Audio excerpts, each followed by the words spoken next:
Pirmdiena Džilindžers, G-spots, mērs pret mēru, turpinam.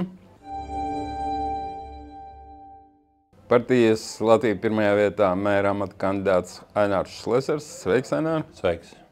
Sākam varbūt šodien ar to, tu nu pat biji divos pasākumos Amerikā un Dubajā, varbūt īsumā pastāst, kā tev tur gāja un ko tu tur redzēji un ko tu tur sadzirdēji. Un kas tie bija par pasākumiem? Uz ASV es devos, jo katru gadu Vašingtonā notiek Nacionālās lūkšana brokastis Amerikā. Republikāņi? Nē, tās ir amerikāņi, kurās piedalās ASV prezidents. Un ņemot vērā, ka ir ievēlēts patreiz prezidents Donalds Trumps, tad viņš arī uzstājās ar uzrunu. Tā ir tradīcija neatkarīgi no tā, vai pie varas ir republikāņi vai demokrāti kopš 53. gada, kopš prezidenta Eisenhowera, kurš bija iniciators šīm lūkšanu brokastīm. Un doma ir tāda, ka pulcējās ne tikai amerikāņi, bet cilvēki no visas pasaules, no vairāk kā 100 valstīm. Tātad, protams, ir tā doma tāda, ka tas ir formāts, kurā pielūdz Dievu un vienlaicīgi arī dalās ar kādām liecībām. Gan Trumps to darīja, gan arī bija citi runātāji, bet principā katru gadu piedalās ASV prezidents. Pagājušā gadā es arī piedalījos, bet prezidents Baidens nepiedalījās klātienē. Sakarā vēl ar Covid laikiem viņi sāka to organizēt attālināti no kongresa mājas, bet Trumps atkal paziņoja, ka viņš piedalīsies klātienē. Tas bija viens pasākums, uz kuru gan es, gan mana sieva bijām aicināti, piedalījāmies. Un, kā jau es teicu, tur bija apmēram 3000 cilvēku kopā šajā pasākumā. Paralēli tam bija arī citi pasākumi ar republikāņiem, ar senatoriem, kongresmeņiem. Gan man bija individuālās tikšanās, jo pirms gada, kad mēs apspriedām situāciju pasaules ģeopolitikā, tad ļoti daudzi, protams, teica, ka viņi gaida, kā beigsies vēlēšanas ASV. Tagad, kad Trumps ir ievēlēts, tad bija iespējams apspriest situāciju arī Ukrainā. Piemēram, bija viens pasākums, tāds tā kā lunch, kurā piedalās politiķi, lielākoties amerikāņi, bet arī pieaicinātie. Un šajā pasākumā bija pietiekoši plaši pārstāvēta Ukraiņu delegācija. Tur pie viena galda sēdēja ar Parašenko, blakus tur bija arī Timošenko ieradusies, tā kā visu politisko partiju pārstāvi. Bija arī Usiks Amerikā, piedalījās vienā no pasākumiem. Tā kā Ukraiņi ļoti aktīvi tur komunicē, lobē tur savus jautājumus, jo tomēr no Amerikas viņi patreiz ir lielā mērā atkarīgi saistībā ar šo karu, kas patreiz notiek, ar Amerikas atbalstu. Tā kā Ukraiņi bija daudz, bet paralēli tam man bija individuālās tikšanās ar ļoti nozīmīgiem kongresmeņiem un senatoriem, kuri skaidri arī ir definējuši to pozīciju, kā viņi pieņēmuši lēmumu, ka karš ir jāizbeidz. Tas nav tikai Trumpa viedoklis, un ka šis karš tiks izbeigts šajā gadā. Tāds ir viņu uzstādījums. Protams, pie nosacījums, ja neiestāsies kāds force majeure ar Krieviju, bet viņi redz to, ka Eiropa nav spējīga šo 3 gadu laikā menedžēt šo jautājumu. Eiropā nav neviena politiskā centra, kur tas viedoklis varētu būt vienots. Nav politisko līderu, kas skaidri virza procesu, patīk vai nepatīk, bet kādreiz bija Tečere, par kuru mēs daudz esam dzirdējuši, vai ne, kas virzīja procesus priekš. Helmuts Kohls savā laikā, tad, kad bruka Padomju Savienība, viņa nozīme bija milzīga. Un tādu uzvārdu ir pietiekoši daudz. Patreiz, diemžēl, Šolts jau ir praktiski pagātne. Kas notiks Francijā, arī neviens īsti nezina. Un tad nonākam līdz Baltijas valstīm, tur līdz Skandināvijām, bet skaidrs, ka ne Baltija, ne Skandināvijas valsts nevar būt tie vadošie politiķi. Tieši tāpēc amerikāņi uzņēmušies šo līderību. Un no vienas puses mēs tagad dzirdam Eiropā, ka ārprāts, kā tad tā, Trumps tur paziņo, ka vairāk kaut ko neatbalstīs, bet tur ir jāskatās nevis tas viens teikums, ko viņš pasaka, bet jāklausās tā visas runas konteksts. Ko tad republikāņi un ko tad Trumps pārmet šodien Eiropai? Viņi saka, dārgie draugi, Blakus notiek karš. Tas karš ietekmē jūs daudz vairāk nekā mūsu Ameriku. Kāpēc mēs maksājam vairāk nekā jūs visa Eiropa kopā? Kāpēc jūs nepalielināt budžetu aizsardzībai? Vācija, Francija, Itālija, visas šīs valsts jums jāsāk investēt pašiem aizsardzībā. 3 gadi pagājuši savā laikā, kad viņš teica, ka jāpalielina līdz 2% no IKP šis aizsardzības finansējums. Tagad viņš saka, ka jums jāiet līdz 5%. Nu labi, 5 varbūt arī nebūs, bet piemēram 3,5%, kā Amerikā, tas Eiropai ir jāsasniedz. Un principā no vienas puses kāds var teikt ārprāts, ko tas Trumps te runā, no otras puses viņš beidzot ir piespiedis Eiropu kaut ko sāk darīt. Šodien jau Francijā tur notiek tikšanās, kur Makrons ir saicinājis pārējos Eiropas līderus, starp kuriem nav Baltijas līdera.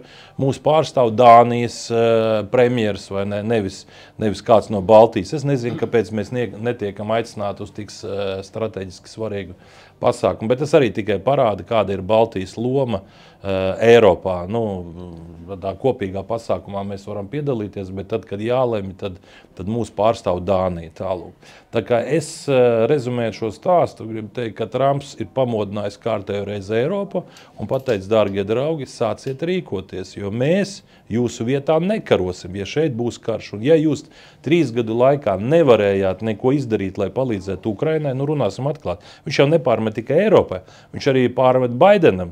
Viņš saka, ka tika doti līdzekļi Ukrainai, lai Ukraina nezaudētu, bet netika doti pietiekoši resursi un militārais nodrošinājums, lai Ukraina vinnētu. Tas pats ar Eiropu. Vācija solīja aizsardzību Ukrainai. Nu, kāpēc tā beigās atteicās un nedeva to un tā tālāk.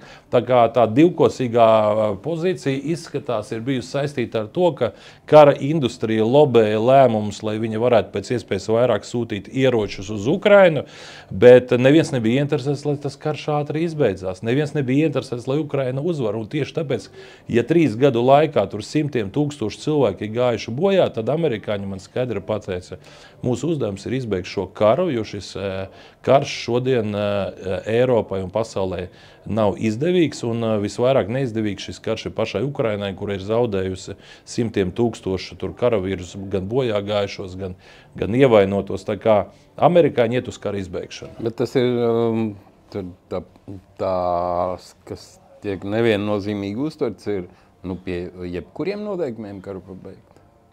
Pie jebkuriem labējīgiem Krievijai noteikumiem. Es pateikšu godīgi, ja neviens man nav pateicis, uz kādiem nosacījumiem viņi to izbeigs, un es domāju, ka to šodien neviens līdz galam nezina, bet tas, ko mēs zinām, jo ļoti bieži attiecībā uz Trumpa pozīcija tāda, ka nevajag domāt, ko tad Trumps darīs. Vajag paklausīties, ko viņš darīja, ko viņš teica pirms vēlēšanām. Un viens no viņa statementiem pirms vēlēšanām bija tāds, ka viņš piedāvās mieru. Ja tas miers netiks apstiprināts no vienas vai otras puses, tad attiecīgi Trumps rīkosies, Amerika rīkosies, lai izdarītu spiedienu uz to pusi, kas negrib piekāpties. Ja Ukraina nepiekāpsies kaut kām, tad būs droši vien pārtrauks jebkādu palīdzību. Ja Krievija nepiekritīs, tad Trumps dos vēl vairāk ieročus Ukrainai, lai viņi principā kara laukā var uzvarēt Krieviju. Bet es vēlreiz saku, man ir tāda sajūta, ka kaut kādas vienošanās ir panāktas. Jo tas, ka tagad sāk publiski par to runāt, tas nav tā kā pēkšņi viņi pirmo reizi tur sazvanījās. Es domāju, ka starp ASV un Krievijas specdienestiem sarunas notiek ļoti intensīvi, un viņi to visu apspriež, jo principā tas, kas interesē Ameriku un tas, kas interesē Krieviju vēl vairāk, nevis kā apstādināt karu, kas būs pēc kara. Kas notiks ar sankcijām, kuras sankcijas tiks atceltas, jo Krievija tagad arī asiņo ar tām sankcijām. Protams, viņi var teikt, ka viņiem viss ir labi, ekonomika rulē, bet viņa rulē balstoties uz šīs kara industrijas. Ja karš ir beidzies un pēkšņi vairs nav pieprasījumi pēc visa tā, ko viņi tagad ražo, kā atgriezties atpakaļ šajā brīvajā tirgū, kā tas ir iespējams, cik tas laiku prasīs. Bet, kā jau es teicu, amerikāņi šodien ir visstiprākie, un tā ir vislielākā, visstiprākā valsts pasaulē, un ne jau tāpēc, ka viņiem tur ieroči vai nauda tikai, bet tāpēc, ka viņi var pieņemt lēmumu par sankcijām tādā veidā, ka, piemēram, paskat, kas notika ar to Krievijas ēnu floti. Apmēram 300 kuģi ar naftu devās uz Indiju, uz Ķīnu, vēl kaut kur. Un tad, kad pieņēma lēmumu par sankciju ieviešanu, pēkšņi, tad, kad amerikāņi pieņēma to lēmumu, nevis Eiropa, tad ne Indija, ne Ķīna vairs nav gatavi šos kuģus apkalpot. Kāpēc? Tāpēc, ka viņi teica, jebkurš kuģis, kurš ies jebkurā no jūsu ostām, automātiski noliks zem sitienu pašu ostu. No šīs ostas vairs neviens kuģis nevarēs iet uz ASV. Bet tā kā sadarbība Ķīnai un Indijai ar ASV ir lielāka nekā sadarbība ar Krieviju, tad viņi labi saprot, ka viņi nevar dēļ šīs naftas riskēt ar visu savu ekonomisko sadarbību ar ASV. Tā kā viņi strādā ļoti precīzi un principā es domāju, ka viņiem izdosies tiešām panākt to, ka šis karš izbeigsies šogad. Zini, kas ar mani mulsina? Nu, reāli mulsina, teiksim. Ja mēs kā Latviju uzskatām, ka amerikāņi ir mūsu sabiedrotie, un viņiem kaut kādā ziņā vajadzētu mūs aizstāvēt, jo gan viņi ir NATO, bet es pieļauju, es to nezinu, ka Amerikas vēstniecība, piemēram, monitorē mūsu mēdījus, kas tiek runāts. Un ja es, teiksim, it kā Latvijas draugs, lasu visu laiku tajā monitoringā, ka man brauc virsū, man pa muļķi kā prezidentu Trumpu sauc. Tad jautājums, kāpēc man jāizstāv kaut kādu Latviju? Ja tā pamat attieksme ir šāda. Jā, bet tev ir pilnīgi taisnība, un tas, ko Masks ar Trumpu ir arī publiski pauduši, ka viņi vērs cieta visus tos finansējumus, caur kuriem tika finansēta visa šī propaganda. No kurienes naudu saņēma Delna, no kurienes Providus, kas pēdējā laikā tādai apklusuši un vienotības valdību vairs nekritizē, it kā viss būtu labi, it kā nav afēras ar Rail Balticu, Air Balticu un tā tālāk. Viņi lielu daļu savu finansējumu saņem no amerikāņiem. To pašu, ko Masks teica, priekš kā mums vajadzīga brīvā Eiropa un Amerikas balss, priekš kā savā laikā mēs izveidojam, tad, kad bija Padomju Savienība, pret ko mēs cīnamies. Ja šie mēdī joprojām pastāv un mēs maksājam, piemēram, miljardu, lai to visu finansētu, tad viņi strādā pret kaut ko. Vai arī vienkārši viņi tērē naudu un viņi runā savā starpā, apmainās viedokļiem pilnīgi bezjēdzīgi. Sevišķi, kad Masks saka, ka patreiz ir sociāltīkli pieejami, tu vari brīvi izpausties un tavu viedokli var cilvēki dzirdēt visā pasaulē. Tā kā viņi sāks griezt un tāpēc jau sāka vaimanāt rečekisti mūsē, ja viņi saka vai, mums arī nebūs nauda, no kā mēs dzīvosim, viņi jau bija piesūkušies. Tā bija tā Sorosa nauda, kuriem šķita, ka Soros baigi finansē. Patiesībā tā ir Amerikas nodokļu maksātāja nauda, kas ir ieplūdusi. Bet es teikšu tā, ka man bija, piemēram, arī labas tikšanās arī ne tikai Vašingtonā, piemēram, ar Ņujorkas mēru es satikos, apspriedāmies, kā mēs varam sadarboties. Jā, man norganizēja tikšanos ar viņu, es pirmo reizi satikos. Iedot, kas šobrīd ir Ņujorkas mērs? Ņujorkas mērs ir cilvēks, Adams Smits, kurš viņš ir policists bijušais. Viņš ir bijušais policists, viņš ir tas, kurš ir bijis par mēru pēdējos gadus, bet viņš nāk no policistiem, un tas ir tas, kas man pārsteidza, jo redzēja no vienas puses tur Ņujorka tā kā vajadzētu būt kādam finansistam, bet redzēja tur tomēr arī tādā svarīgi, kurš ir tuvāk tautai, kurš vairāk to visu saprot, jo Ņujorkā jau ir viena no problēmām ir drošība, kas tiek risināta. Tur ir bezpajumtnieki, no vienas puses tur ir tā bagātība, no otras puses tur ir, situācija nav tik vienkārša. Un līdz ar to šis konkrētais mērs, viņš patreiz ir tas, kurš bauda sabiedrības atbalstu. Viņam tur arī pārbrauca, kaut ko pārmeta par kaut kādām lietām arī tur, bet tagad to visu atcēla. Tā kā tas, ko mēs tad redzam arī šeit, tas pats arī notiek Amerikā. Ja? Mēs redzējām, kā vairāk kā 30, 100 dažādas lietas bija ierosinātas pret Trumpu, un neviens tie cipari tur varēja atkarībā no tā, kurš skaita. Tagad tas viss izbeidzās. Tas tikai parāda, ka tiesu sistēma ir bijusi korumpēta, ka demokrāti to ir izmantojuši pret Trumpu, un tagad tik cik ātri tās lietas bija uzsāktas, tik ātri viņas tiek izbeigtas. Jā. Tas pats, kas pie mums. Mēs arī caur to esam gājuši cauri. It sevišķi uzsākt lietu pret kādu cilvēku un 5 gadus turēt viņu izmeklēšanas procesā ir ārkārtīgi vienkārši. Es esmu pats caur to gājis, pēc 5 gadi klusām saņemu vienkārši vēstulīti, ka viss ir izbeigts pret jums, vai ne? Un tas ir tas pats, kas notiek daudzās pasaules valstīs, tā skaitā Amerikā. Bet ko es runāju ar viņu? Tātad pirmkārt, ja, es pastāstīju par Rīgu, par to, kādi mums ir plāni, kā Rīga attīstīsies, kā Latvija attīstīsies. Un viņš teica, ka tad, kad viņš ieradīsies uz Eiropu, viņš principā ir gatavs arī atbraukt uz Rīgu. Tā kā viņš ir informēts, kad notiks vēlēšanas, un viņš teica, ja man ievēlēs par Rīgas mēru, viņš ir gatavs apmeklēt Rīgu savā Eiropas vizītē. Bet skaidrs ir tas, ka ne jau šī sadarbība starp mēriem kaut ko īpaši dod, bet tas, ko var palīdzēt šī sadarbība starp Rīgu, piemēram, Rīgas doma un Ņujorkas šo mēriju, tas var palīdzēt piesaistīt investīcijas, investorus, vai ne, jo viņi var uzreiz paņemt līdzi arī biznesa uzņēmēju delegācijas.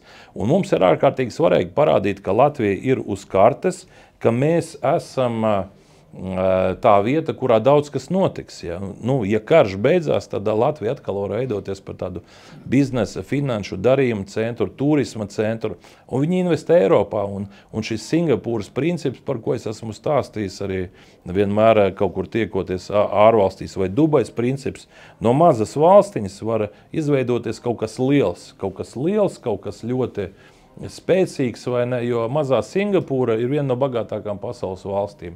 Ostas, finanšu biznesa, turisms un daudz kas cits. Tas ir tas, ko mums vajag reāli arī attīstīt Latvijā.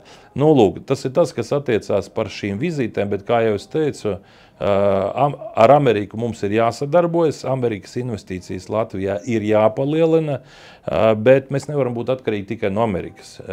Mums jāsadarbojas ar Indiju, ar Ķīnu, ar Eiropu, ar apvienotiem Arābu Emirātiem un tā tālāk. Mums jāpiesaista pēc iespējas vairāk naudas Latvijai. Bet tas arī kaut kādas Amerikas investīcijas, teiksim, Latvijā dot arī kaut kādu papildus drošību, ja viņi jau savas investīcijas tā kā jo vairāk viņi investē, jo vairāk viņi aizsargās. Par to jau ir tas stāsts, vai ne? Mums šodien, es uzskatu, ir pārāk maz Amerikas investīcijas. Amerikas investīcijas Latvijas ekonomikā ir jāpalielina. Labi, Dubaja. Tur ir drusku cits stāsts. Jā, tur notiek ikgadējais fórums, kurš saucās World Government Summit, tad pasaules valdību, nevis valdības, bet valdību samits, uz kuru ierodās gan arī politiskie, gan biznesa līderi. Un es piedalījos pirms gada, šogad es atkal biju uzaicināts, un tur, protams, bija interesanti, tas ir pasākums, tā kā apmēram Šveicē Davosā notiek fórums, kur arī sabrauc no visas pasaules, bet tur, protams, lielākoties ir Āzijas reģions un viss tas, kas ap viņiem ir saistīts, bet tur ir sakoncentrējusies milzīga nauda. Un bija iespēja satikties ar ļoti daudziem uzņēmējiem, arī politiķiem un citiem apspriest jautājumus. Un, protams, labā lieta ir tāda, ka viņi šodien Latviju zina daudz vairāk nekā iepriekš, jo Latvijā tiek realizēts 3 miljardu projekts, un ja viņi investē kādā no valstīm 3 miljardus, tad viņi par to ir informēti. Par to ir informēta valdība, kas aizstāvē šī projekta, par to ir informēta daudz citi. Un, protams, viss šīs aktivitātes paveras jaunas durvis. Es zinu, ka arī bija uzaicināta mūsu premjere, viņa bija tur arī ar delegāciju ieradusies, bija pārstāvēta, tā kā viņai arī bija labas tikšanās pietiekoši augstā līmenī, viņai bija iespēja arī uzstāties. Tā kā vēlreiz saku, te iet runa par valstīm, sadarbību ar valstīm, un tas, ka Latvija vispār aicina uz tādu pasākumu un dot iespēju vēl uzstāties, tas ir ārkārtīgi svarīgi, tas ir ļoti svarīgi, un es domāju, ka sadarbības starp Latviju un apvienotiem Arābu Emirātiem pieaugs, jo Emirātos, redzi, ir ļoti daudz naudas. Un tur nav tikai Emirātu nauda, tur ir nauda no visas pasaules. Emirāti sevi, piemēram, Dubaju ir nodefinējuši kā Āzijas Ņujorku. Nevis Emirātu kaut kādu biznesa finanšu centru, bet viņi paņem cirkulīti, ir uzvilkuši, viņi paņem arī klāt visu Indiju, viņi paņem klāt arī Ķīnas daļu un tā tālāk. Ja. Tur visa pasaulē, tur ir starptautiskās bankas, amerikāņu bankas, Eiropas bankas, visdažādākās. Un, piemēram, aizbraucot uz turieni, tu vari komunicēt ar visas pasaules uzņēmumiem, uzņēmējiem un ne tikai. Līdz ar to Latvija ir jāsadarbojas ar Emirātiem. Un, piemēram, viens no projektiem, es varu pateikt, varbūt tu esi pirmais, kam es to publiski tagad stāstu. Nu kā, es atklāti saku, mums ir problēmas, jo Latvija aizņemās katru gadu 2 miljārdus. Ir baigi forši, ka tur ir 3 miljārdu projekts, investīcijas. Kā mēs varam piesaistīt vēl naudu? Ātri. Mums vajag ātri naudu, kādas ir alternatīvas. Un tas, ko es sapratu, tiekoties ar šiem cilvēkiem, investoriem, viņi saka, viena no ātrākām programmām ir saistīta ar ārvalstu investīciju piesaisti konkrētajā valstī. Vai tas ir biznesā, vai nekustamā īpašumā, tas ir atkarībā no konkrētās valsts pozīcijas. Bet tas, ko viņi teica, tā kā Latvijai šodien ir 2 pases, mums ir pilsoņu pase un nepilsoņu pase. Pēc būtības tas, ko viņi labi saprot, ka nepilsoņu pase nav pase. Tas ir ceļošanas dokuments. Tas ir ceļošanas dokuments, ar kuru nepilsonis, kas dzīvo Latvijā, var apceļot, piemēram, visu pasauli. Bet viņš nevar nekur balsot. Līdz ar to pase ir dokuments, ar kuru tu esi pilsonis. A nepilsonis, tas pēc būtības pie mums mākslīgi izdomāts nosaukums, pareizi būtu tāds, ka ceļošanas dokuments. Vārds nepilsonis pat ir jānoliek, tā ir mūsu leksika. Bet dokuments ir oficiāli apstiprināts Briselē. Tad, kad mēs stājamies Eiropas Savienībā, šis dokuments ir oficiāls un viņu atzīst visā pasaulē. Un viņi saka, ja jums vajag naudu, viņi saka, jums ir iespēja, piemēram, piedāvāt programmu, kurā investors 500 000 iegulda biznesā vai nekustamā īpašumā, un otrus 500 viņš iegulda valsts izveidotā fondā. Piemēram, būs kaut kāds Latvijas Nacionālās drošības fonds. Vienalga. Kāda viņa motivācija to darīt? Bet paklausies. Un viņi iegulda vienreizējs ziedojums vēl 500 000. Kopīga investīcija 500 biznesā, 500 šajā fondā. Mēs iedodam šīs pases. Viņus interesē šis ceļošanas dokuments. Un ja viņi saņem šo saucamo nepilsoņa pasi, no kuras mēs gribējām atbrīvoties jau sen, viņi ir gatavi ieguldīt 1 miljonu. Un tas cipars ir vienkārši vaiprātīgs. Ja mēs es uzdevu jautājumu, cik mēs varētu piesaistīt šādas ģimenes cilvēkus, kas gribētu dabūt šo pasi, jo es saku, mums 30 000 cilvēku gadā nomirst, 12 000 bērni piedzimst, statistika ir iznīcinoša. Viņi saka, pieņemsim 10 000 šādus investorus jūs piesaistat. Tātad fondā mēs dabūsim 5 miljārdus keša gadā. Un ideja ļoti vienkārši. Pusi no šīs naudas mēs novirzam drošībai. Mums vajag tur pirkt pretgaisa aizsardzību, visu pārējo lūdzu. Tagad ir jāpalielina šis finansējums. Otrs 50%, jeb 2,5 miljārdus, novirzam demogrāfijas stiprināšanai, veicināšanai. Tātad ideja ļoti vienkārši. Mums ir institūcija Altums, un mēs pasakam, mēs gribam, lai Latvijā dzimst bērni. Nevis 12 000, bet 30 000. Un pasakam skaidri, ka mēs par katru piedzimušo bērnu esam gatavi caur Altumu finansēt, piemēram, no 30 līdz 50 000 apmērā jūsu dzēst hipotekāro kredītu. Ja jūs paņēmat, piemēram, kredītu mājokļa būvniecībai, tad no 30 līdz 50 000 mēs dzēšam par vienu piedzimušo bērnu. Ja jums piedzims 3 bērni, tā attiecīgi tas pareizinās ar 3. Un kas ir svarīgi? Svarīgi tas, ka šo naudu mēs varētu piedāvāt tikai tiem, kas dzīvo Latvijā. Tas nozīmē, ka ļoti daudzi latvieši, kas šodien dzīvo ārzemēs, dēļ šīs programmas gribētu atgriezties atpakaļ uz Latviju, jo viņiem ir jādzīvo Latvijā. Un tad ir tad, ja viņi ārzemēs strādā, lai pelnītu, es nedomāju, ka viņi gadā nopelna 30 līdz 50 000, kas paliek pāri. Labai, tas utopiski izklausās. Pagaid, kāpēc? Kanāda piesaista miljonus šādu cilvēku. Miljonus šādu cilvēku, kas vienīgais, ierodās. Ko es saprotu, mēs piesaistam tādā veidā maksāt spējīgu publiku. Jā, un tā ir tā galvenā lieta. Nevis boltistus, šmoltistus, voltistus. Nu, labi, tie arī vajadzīgi no Es negribu pārmest, jā. Tie nav nelegāli imigranti. Runa ir par miljonāriem. Tātad gadā 10 000 miljonāri, varbūt ne tie bagātākie, bet viņi investē šo 1 miljonu Latvijā. Caur to 5 miljardi iet fondā, kurus var tērēt viscēlākajiem mērķiem. Otri 5 aiziet ekonomikā, un caur to tiek ģenerēta jauna nodokļa. Un tas ir iespējams. Un tas ir tas, ko es gribēšu piedāvāt visiem politiķiem, visām partijām, arī prezidentam, arī premjerei, neatkarīgi no tā, kāda var, es saku, draugi. Mums patreiz ir jāsamazina izdevumi. Jūs neesat samazinājuši birokrātiju un tā tālāk. Te ir programma, ar kuru mēs varam dabūt 5 miljardus. Apvienojamies ap vienu iniciatīvu, kuru atbalsta gan pozīcija, gan opozīcija, un paņemam šo naudu. Ja jums nepatīk kaut kas, lūdzu piedāvājiet, kā mēs varam piesaistīt 5 miljardus budžetam, lai mēs paliktu bagātāki. Jo es runāju par naudu, kura nav jāatdod. Tas nav, jo kredīts, kuru mēs aizņemam, 2 miljārdi, tur pa virsmu iet procenti. Kā es esmu jau teicis daudzkārtīgi, šogad mēs maksāsim vairāk kā 0,5 miljārdu procentu maksājumos par šo kredītu. Nākamgad Finanšu ministrija jau aprēķinājusi, ka būs 630 miljoni tikai procentos. Es piedāvāju paņemt 5 miljārdus, kas būs dāvana Latvijas budžetam. Un tu uzskati, ka būtu daudz gribētāju šādā programmā piedalīties? Es uzdevu jautājumu ļoti nopietniem cilvēkiem. Viņi saka, 10 000 investoru gadā Latvija var piesaistīt, jo mēs runājam par investoriem no visas pasaules un uzreiz gribu pasvītrot. Nebūs ne Krievu, ne Baltkrievu.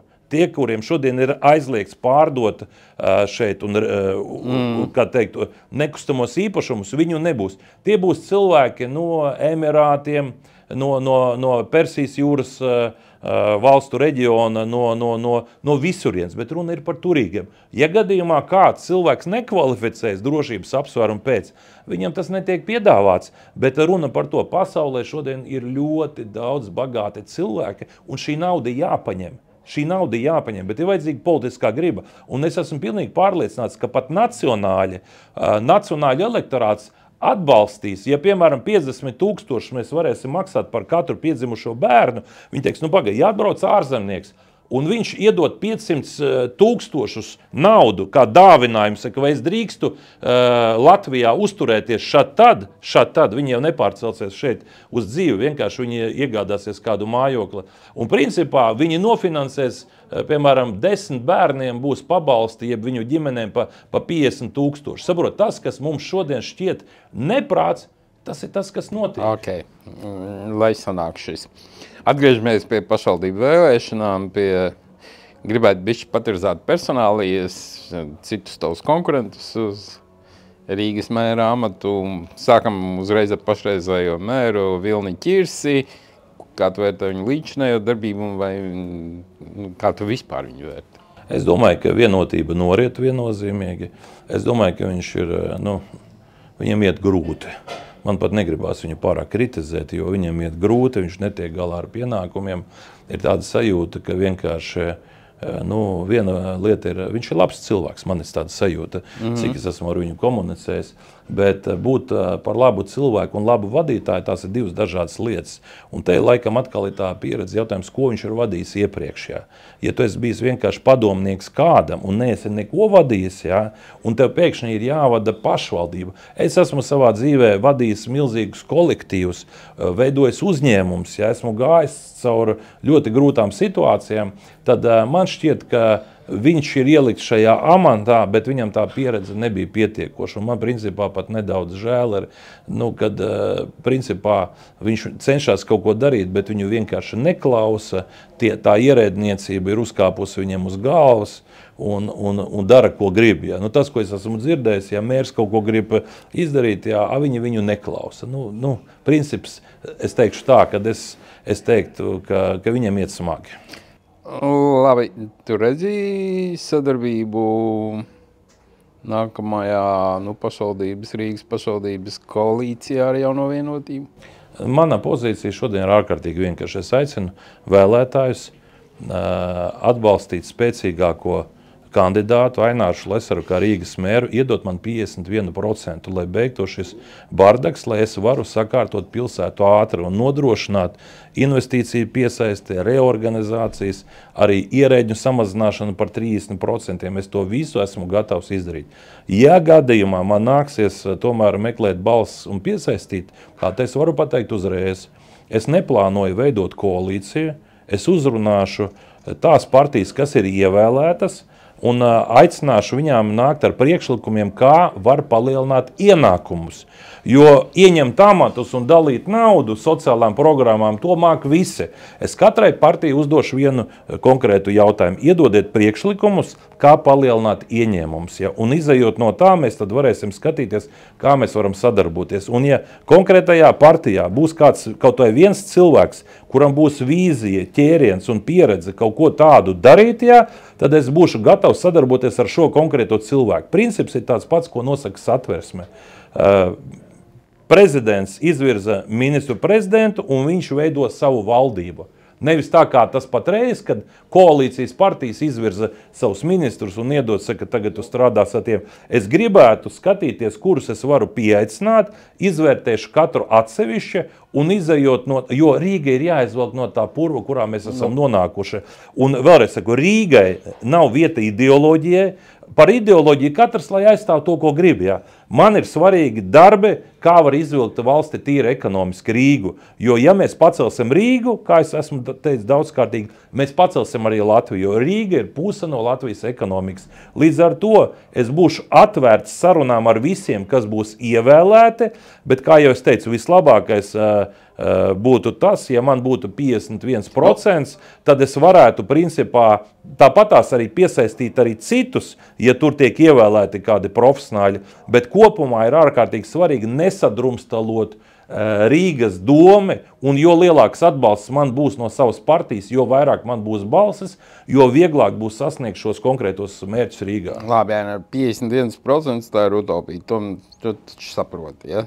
Es saprotu, ka mērķis ir augsts, un tā, bet principā nesasniedz. Rīgā ir bijis Ušakovs, ir dabūjis vairāk pa 50, man liekas 58% ir dabūjis. Ir tādas bija recidīvas. Jā. Nu kā, Lembergs ir dabūjis vairākumu attiecīgi Rēzeknē. Es zinu, ka Liepājā man šķiet arī ir bijuši vairākumi, Jelgavā bijuši vairākumi, Jūrmalā pat ir bijis vairākums iepriekšējās vēlēšanās, kur viena partija dabū.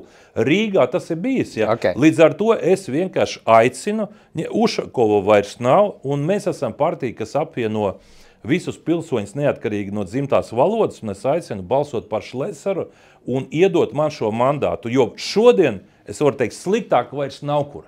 Ot es nācu tagad uz šo interviju, ja, nu drausmas, Vecrīga ir izmirusi, tukša, te nekas nenotiek, ja aizbrauc uz citām pilsētām.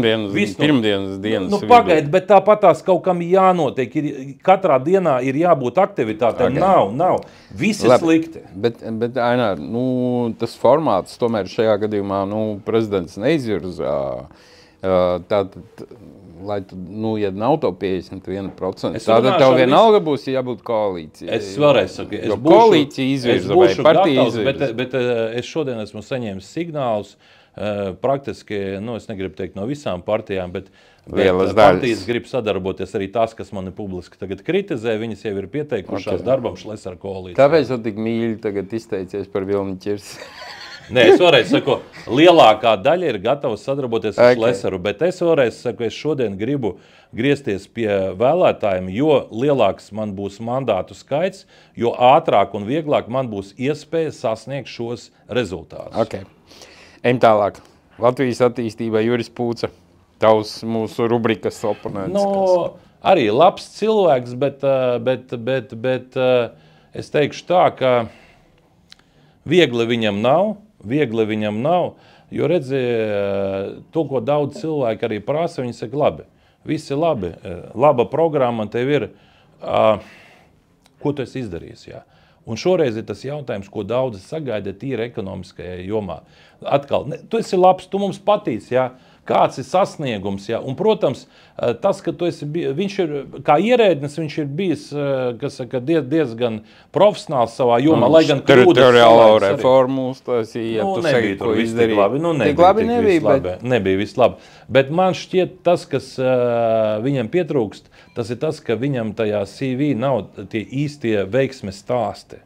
Nav tie veiksmes stāsti. Pēc būtības, man liekas, ka viņš ir jaudīgāks nekā viņa tā pieredze. Un tā ir tā problēma, jo ļoti bieži apmēram tā, tu aizej uz banku, saka, iedodiet man 1 000 000 kredītu, es kaut ko būvēšu. Ko banka saka? Ko tu esi uzbūvējis? Parādi savus projektus. Kā tu vari nokļūt līdz tam pirmajam projektam, ja tev neusticās? Un tā ir liela problēma, netaisnība, bet no otras puses tādi tie spēles noteikti. Paskaties, Staķis, piemēram, viņš patreiz nav vairs kandidāts uz mēra amatu, bet tagad ļoti aktīvi pret mani tur ir sācis aģitēt, patiesībā viņš mani reklamē, jo ja jau progresīvi vēršās pret Šleseru, tad jau tiem, kas ir pret progresīvajiem, skaidrs ir par ko balsot. Bet kāds tad viņam backgrounds? Pāris kafejnīcas uztaisīja, viss. Vai jautājums ir tāds, ja kāds ir pāris kafejnīcas uztaisījis, un tad rezultāts stabiņi, norautie karogi vai ne, un tā tālāk. Tā kā situācija ir tāda, ka tu nevari uzreiz ķerties pie lielajiem projektiem, ja tu neesi izgājis caur šo ciklu. Un ir pagājuši jau vairāk nekā 30 gadi, kopš esam neatkarīgi valsts. Tas nav tā kā mēs pirms gada ieguvām un sakām, labi, redz, kur jauns cilvēks dodam iespēju. Nē. Ir jauni cilvēki, kas pie mums arī ir sasnieguši ar fantastisku pieredzi. Piemēram, kāds ir vadījis kādu lielu uzņēmumu Latvijā vai ārzemēs un viss, ja nav jau obligāti ir jābūt īpašniekam, ja, bet ja tev bijis uzticēts liels uzņēmums, tu labi menedžē šis uzņēmums pelnīja. Ir mums tādi cilvēki, tikai nav tie, kas patreiz kandidē uz Rīgas domu. Pūtis tomēr bija ministrs, tomēr ņēmās. Bet es iemetis acis Pūtis plānā, tur ir... Es izlasīju, bet es jau pateikšu godīgi, ja. Es lasīju stundu, un tad es noguru. Ja, cilvēki nelasa stundu, tur ir, bet es profesionāli lasīju, vai ne? Bet tur ir labas domas. Domas ir labas, bet par ko es runāju ar tevi? Kur ņemt naudu, pareizi? Kāda jēga, ja mēs tagad ar tevi stundu rakstīsim plānu, mēs gribam palīdzēt tur bērniem. Bet mums vajag 3 reizes vairāk nauda nekā ir. Kur naudu? Ir viens jautājums dienas kārtībā. Kur ņemsim naudu? No kurienes rodas nauda? Kāds ir plāns piesaistīt naudu? Ar kādiem? Un tā ir tā lieta. Ja tu gribi paņemt no rīdznieku kabatām naudu, uzliekot kādu nodokli slikti, nerulē, ja, ir jābūt citiem plāniem. Un šeit ir vai nu tu piesaisti vietējās investīcijas vai ārvalstu. Nav cita varianta. Viss pārējais ir aizņemtais, jo, piemēram, daudzi par to pašu Waterfrontu skatos sociālos tīklos, viņi saka, jā, būs tāds pats projekts kā Rail Baltica. Jā. Viņi pat cilvēki nabagi nav sapratuši, ar ko atšķirās šie projekti. Rail Baltica, tas ir projekts, kur valsts aizņemās naudu un liek nodokļu maksātāju naudu. Waterfronts ir privāts projekts, kurš vispār neprasa nekādas garantijas, nekādu valsts finansējumu. Tā ir 100% privāta nauda. Un jo vairāk privāta nauda tiek ierakta Latvijas ekonomikā, jo labāk. Kā Japāņi 70. gados ieguldīja miljārdus daudz Ņujorkā. Visas bija sašutuši ārprāts. Japāņi izpērk Ņujorkā. Ņujorkas mērs pasmaidīja, teica, viss ir ļoti labi, jo viņi jau nevar aizvest šos debeskrāpjus uz Japānu. Tad sākās krīze Japānā, viņi sāka pārdot to visu. Un gala rezultātā tie debeskrāpji un ēkas palika Ņujorkā. Tā kā mums ir vajadzīgas investīcijas vietējās un ārvalstu. Un es redzu tieši te savu priekšrocību vest pārunas ar uzņēmējiem, pārliecināt, parādīt to ceļu. Un to, ko es teicu, zaļais koridors visiem. Katrs, kas nāk ar jebkādu investoru, es skaidri lieku jautājumu galdā un ierēģiem prasu, vai jums kādam ir kādas pretenzijas pret šo jautājumu. Ja ir, sakiet uzreiz. Ja nav, tad ja es uzzināšu, ka šis projekts tiek bremzēts, čakarēts, ja, jūs izlidosies ārā kā korķi no Rīgas domas. Ja. Tāds būs sadarbības princips, vai ne? Ok, ejam tālāk. Progresīvie Viesturs Kleinbergs. Man ļoti izbrīna, ka pēc... tavas partijas līderēšanas otrā vietā ir progresīvie, neskatoties to, ko viņi ministri valdībā dara. Es nevaru saprast šo reitingu. Es teikšu tā, gribat Briškenu, balsojiet par progresīvajiem. Kleinbergs ir Briškens. Briškens 2. Ne 0, viņš ar mīnus zīme. Viņš stāsta, kā viņš tur sociālās programmas atbalstīs. Pagaidiet, iedodiet naudu, es izdalīšu. Es iziešu ārā, tur izdalīšu visiem naudu. Ko tu cilvēki esi izdarījis, ja? Ko tu esi nopelnījis? Labi, ejam tālāk. Viņš pat nav nulle, viņš ir Briškens kvadrātā, kuru reklamē Staķis, kurš aizlaidies pats plinti krūmos nometā, aizlaidās uz Briselu un no Briseles reklamē. Bet kas ir kurios? To Klenbergu, ja neviens nezina, ja? Pat es skatos, ja viņam ir tikai 5% uz fona, kad partija ir vairāk. Bet kā tu izskaidro to, ka partija ir tik daudz, ņemot vairāk kādu sūdzu viņiem taisa valdībā? Viņiem tā LGBT ideoloģija, tas karoks, paskaties, viņi taču pa visiem praidiem te nesājās. Staķis Rīgas domē taču uzlika to LGBT karogu, aiztaisīja durvis, lai policisti nevar noņemt to karogu, vai ne? Viņiem neko nevajag, ja viņiem uzliekat karogu un dodiet iespēju padancot, viss, ja? Tas ir viss viņu plāns, ja? Līdz ar to, ja jūs gribat, lai katru dienu ir praide, un lai viss tiek nolaists dēlī, tā kā to nolaida Briškens, tad Klenbergs piemērots kandidāts. Sapratu. Briškens 2. Ejam tālāk. Nacionālā apvienība, Edvards Ratnieks. Ar viņiem ir drusku savādāk, jo Nacionālā apvienība praktiski ir vienīgā partija, kurai ir tas savs elektorāts. Bet ir viena problēma Ratnieks, kuru arī zina ļoti maz. Viņam gan tā pieredze, man šķiet, ir labāka nekā, piemēram, tam Klenbergam, bet īsti pateikt, ko viņš ir izdarījis, es nezinu. Man personīgi nav informācijas.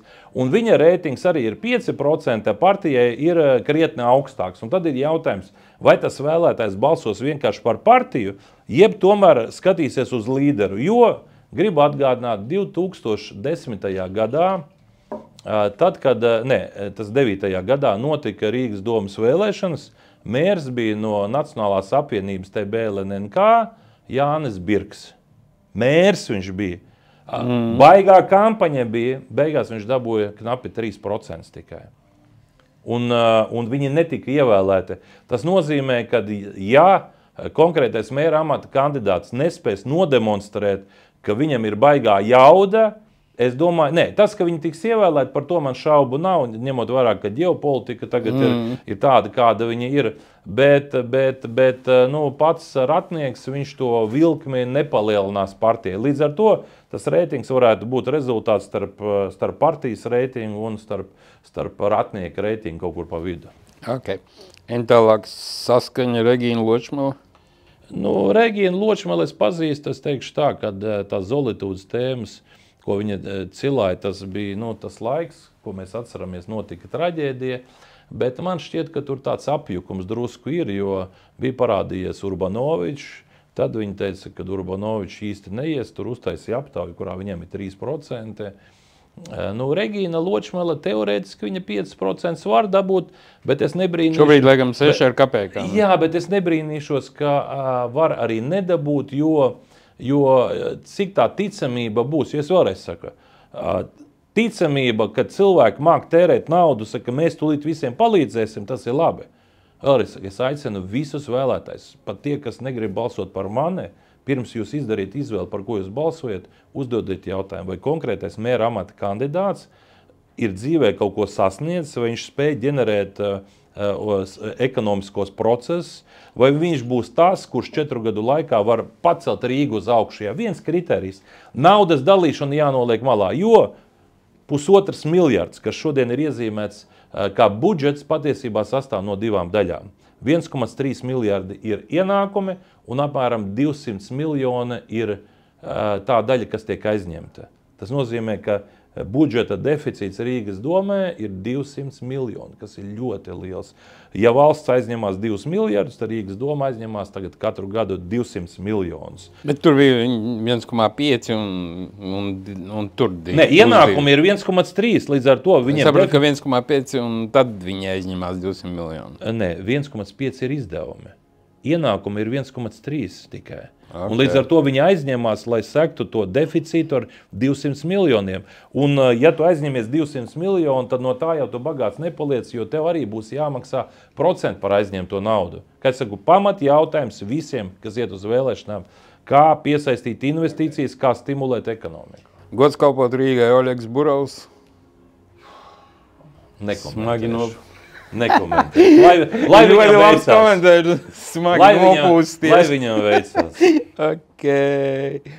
Labi, es tā arī joprojām nesaprotu apvienoto sarakstu, kas viņiem ir prātā. Nekā nav. Līdz joprojām nesaprotu. Viņi teica, ka Kulbergs vienu brīdi pavīdēja. Viņi teica, ka līdz janvāra beigām viņi nominēs, uz pasākumiem publiskajiem nāca Smiltēns. Ir pagājis jau janvārs, tūlītās jau būs februāra beigas, nav izvirzīts neviens kandidāts. Atbildi tāda, viņiem nav kandidāta. Viņiem nav joprojām kandidāta, jo viņi redz reitingu zem 5% un neviens negrib aiziet un piedzīvot godpilno zaudējumu, parādīt to, ka viņš pat nedabū 5%. Līdz ar to tie iepriekš minētie cilvēki, kur it kā tika saukti, labāk viņi neizmanto šo iespēju iziet savu šo nepatīkamo zaudējumu, nesasniedzot 5%. Jo tad, kad bija Uldis Pīlēns, viņa dabūjies, nemaldos, kādus 6% lielajās vēlēšanās. Pīlēns aizgāja prom, pazuda viņa nav. Līdz ar to viņiem nav neviena cita Pīlēna, kurš varētu teikt un nākt ar kaut kādu attīstības plānu. Un, protams, tas, kas viņiem rada bažas, kā viņi apskatās Šlesaram, tur ir 20%, vēl kaut kam, ar ko tad viņi nāks, kāds ir piedāvājums. Es neizslēdzu iespēju, ka viņi nemaz Rīgā nepiedalīsies un koncentrēsies uz reģioniem, kur viņiem droši vien atbalstītāji ir vairāk.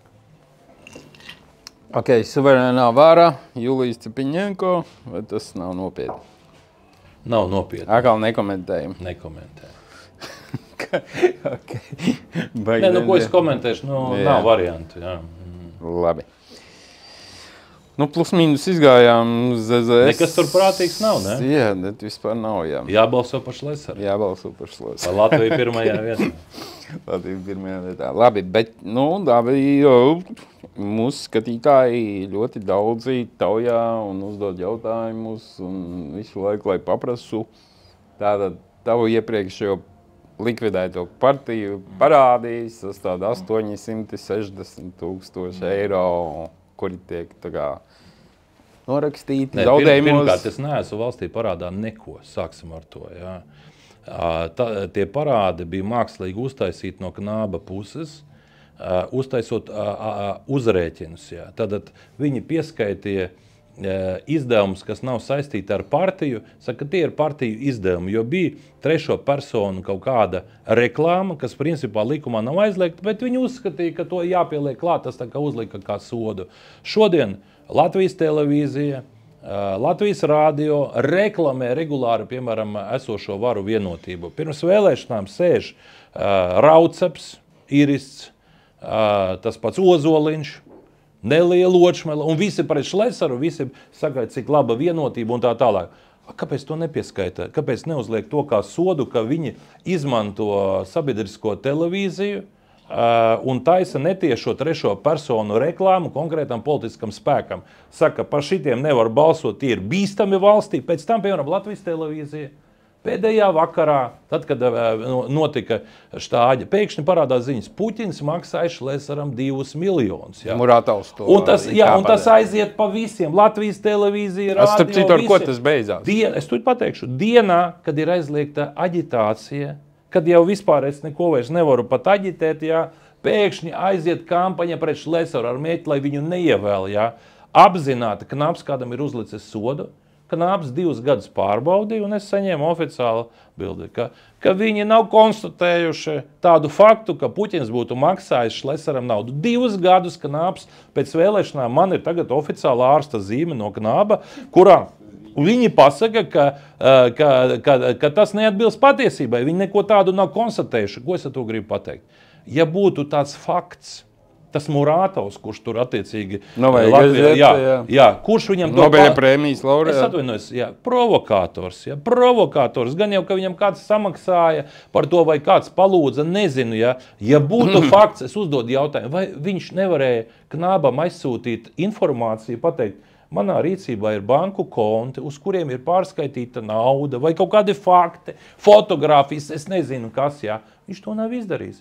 Dienu pirms vēlēšanām tiek uztaisīta kampaņa, un tad atbildi tāda.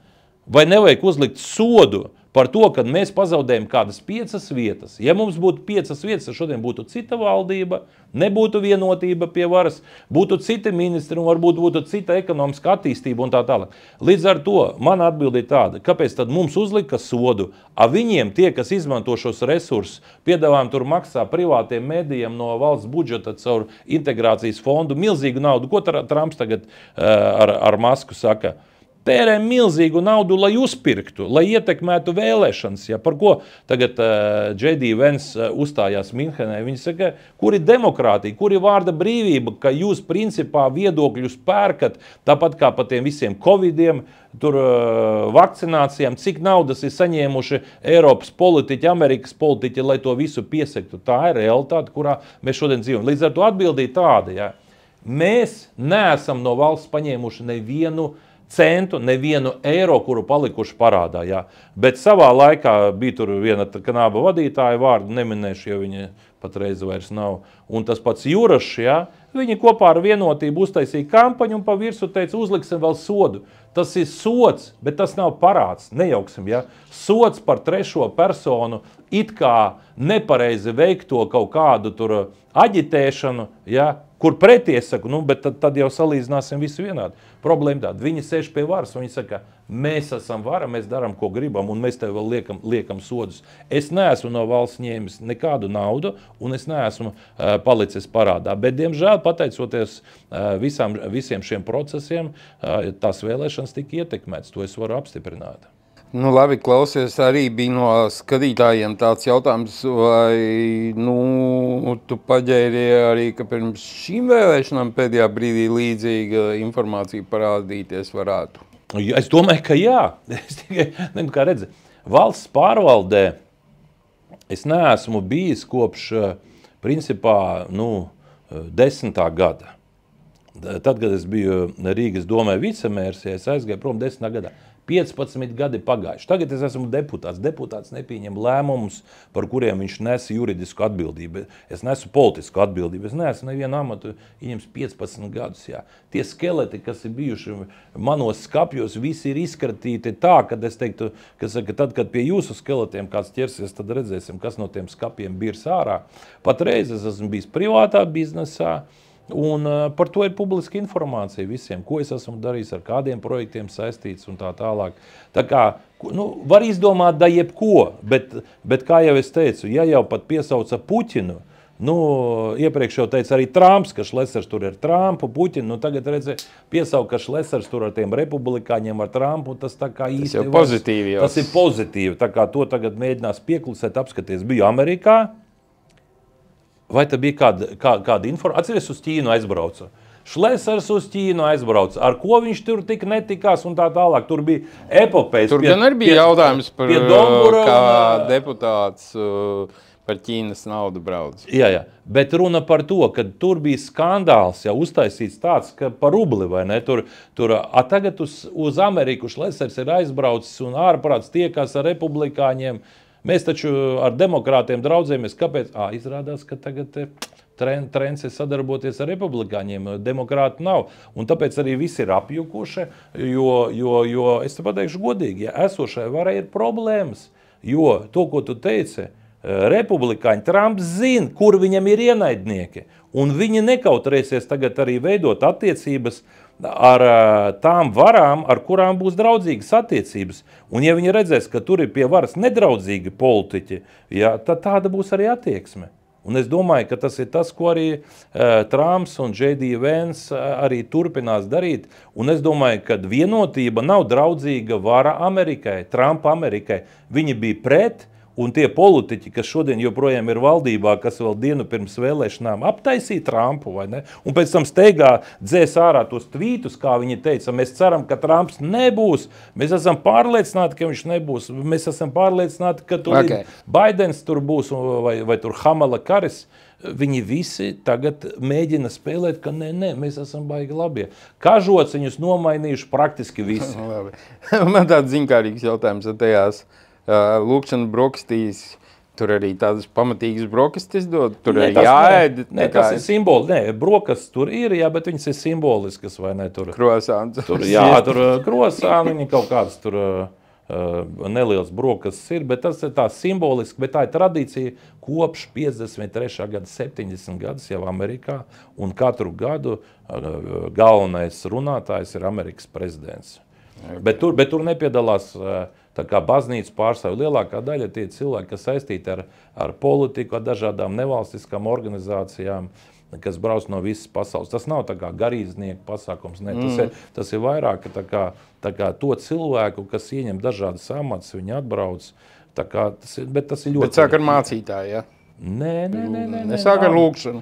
Nē, lūkšanu ir, bet tur arī Trumps skaita lūkšanu. Tur arī citi, jā, tur politiķi skaita lūkšanas. Tas nav tā kā mācītāji, tur ir paši politiķi. Amerikā tas ir pieņemts praktiski visur, visos pasākumos, kuros es esmu piedalījies. Tur viss sākās ar aizlūgumu un pamatā to sāk politiķi. Labi, tā atgriežoties pie parādiem, tā tu uzskati, ka tie Es neesmu parādā neko. Vēlreiz saku, ka tie nav parādi. Vēlreiz saku, ja es būtu parādā, tad pret mani būtu prasība. Pareizi. Jā. Tad pret mani būtu prasība, ka es nemaksāju kaut kādus sodus. Nu kā, tur likvidēja partijas, pret likvidēju uzņēmumu nevar izvirzīt prasību. Es esmu panācis iepriekšējās vēlēšanas, es teicu, maza mērķis, lai visi Boraši un Juraši, Bordāni un Juraši netika pārvēlēti. Tu divus ienāca Boraši. Un viņi nav pārvēlēti. Un tad, kad es publiski stāvēju ar Bordānu priekšvēlēšanu debatēs vairāk kārtīgi, viņš muka no manis projām, jo viņš zināja, ko es viņam prasīšu. Es teicu, Juraš dabūja kukuli 500,000 apmērā no PNB bankas īpašnieka Guseļnikovā. Par ko bija samaksāta šī nauda? Un viņš nevar atbildēt. Jā. Tāpēc, ka Juraš pats publiski apstiprināja, ka tāda nauda ir saņemta, bet tad ir divi varianti. Viens ir pajumtošana, lai Guseļnikovs varētu izzagt šo banku, vai ne? Otrs ir, ka vienkārši nauda tika maksāta par to, ka viņi palīdzēja to schēmu realizēt. Viņš saņēma 500,000 un pēc tam aizlaidās projām. Kur viņš tagad ir? Nezinu. Man arī neinteresē. Jurašs saprot, kaut kur Ukrainā šiverē. Bet jā, droši vien ar kontrabandu atkal nodarbojas. Viņam jau tā lieta patīk, vai ne? Okay. Kas saka, piesedza kontrabandu šeit, piesedza arī droši vien tur. Tur jau patreiz ir viņam daudz darba noteikti. Labi. Kā tu uzskatīji, vai šī partiju finansēšana no valsts nebūtu jālikvidē, vai nav tā attiecīgi ļoti negodīga praksa attiecībā pret kaut kādām jaunām partijām, kurām pašām jāvāc nav? Es to esmu teicis daudzkārtīgi, un mēs piedzīvojām, tas negodīgums bija ārprātīgs. Iedomājies, ja pieņemtu lēmumu un teiktu, tagad būs jauni nosacījumi, bet tie attieksies uz jauno Saimu.